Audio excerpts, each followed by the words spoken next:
ঘুম না ভাঙায় তাসকিনকে রেখেই চলে যায় টিম বাস।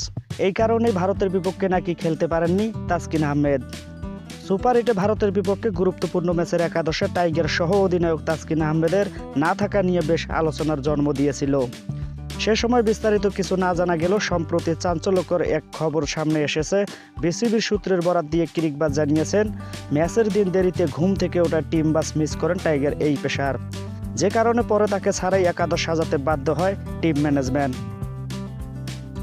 নাম প্রকাশে অনিচ্ছুক বিসিবির শীর্ষ একজন কর্মকর্তা ক্রিকবাজকে বিষয়টি সত্যতা নিশ্চিত করেছেন। তিনি জানিয়েছেন, বিব্রতকর বিষয়টি নিয়ে সতীর্থদের কাছে ক্ষমা চেয়েছেন তাসকিন আহমেদ।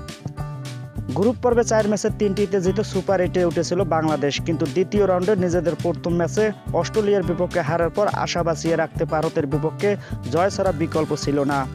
এমন ম্যাচেই ঘটে গেছে অবিশ্বাস্য ঘটনাটি। গণমাধ্যমের দাবি, বেশ দেরিতে ঘুম থেকে ওঠার টিম বাস মিস করেন তাসকিন। পরে যদিও ম্যাচের আগে জাতীয় সঙ্গীতের সময় মাঠে ছিলেন তাসকিন আহমেদ, তবে জায়গা পাননি সেরা একাদশে। ভারতের বিপক্ষে গুরুত্বপূর্ণ ম্যাচে মাত্র 2 পেসার নিয়ে একাদশ সাজানো এবং তাসকিনের বাদ পড়ার বিষয়টি সে সময় অনেকের কাছেই খটকা লেগেছিল।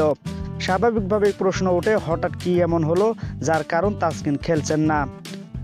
উল্লেখ্য, ওই ম্যাচে তার পরিবর্তে দলের সুযোগ পান জাকের আলী অনিক। তারকা পেসারকে বসিয়ে রেখে বাড়তি ব্যাটার নিয়ে খেলানোর টিম ম্যানেজমেন্টের সিদ্ধান্তের তীব্র সমালোচনা হয়।